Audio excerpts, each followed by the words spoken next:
From your breaking news and weather authority, this is 13 WHAM News at 11. Tonight, new reports from the Rochester Police Accountability Board as it faces legal challenges over its authority to release them. Good evening, I'm Matt Malloy. The Rochester Police Accountability Board has released 10 new reports on alleged police misconduct following a recent challenge by the police union. 13 WHAM's Daniel Finkelstein joining us now with more on the new series of reports and where that legal challenge stands. Daniel, good evening. Good evening, Matt. A recent legal challenge by the Locust Club calls to release its reports. The PAB says it's working with the city to respond to the lawsuit.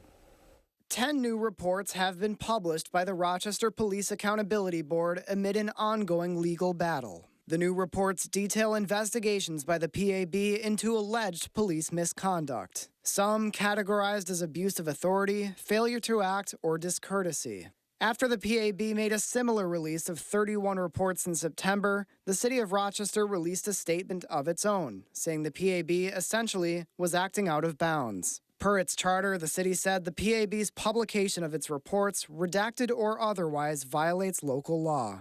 The move also drawing response from the police union, which said the PAB's actions, publishing reports, even if the names of those involved were redacted, was dangerous. This is what both sides told 13 WHAM in September.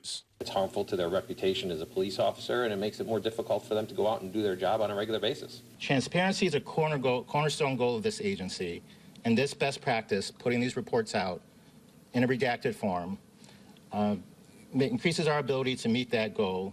The November lawsuit from the Locust Club is seeking to put a stop to these releases by the PAB. The union says that in at least 13 reports, the identities of officers involved can be fairly easily determined based on unredacted facts. Additionally, in at least 2 reports, the union says the PAB failed to redact an officer's name. The lawsuit was addressed by the PAB's director at the November 7th City Council meeting. We are going to certainly build contingencies plans and think about what it might look like should they be successful all the way or partially.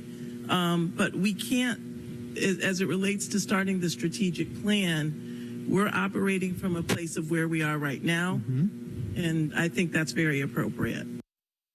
The legal challenge over the PAB's authority is set to return to court next month. We reached out to the PAB, the city, and RPD and are awaiting responses. The Locust Club declined to comment for this report. Matt?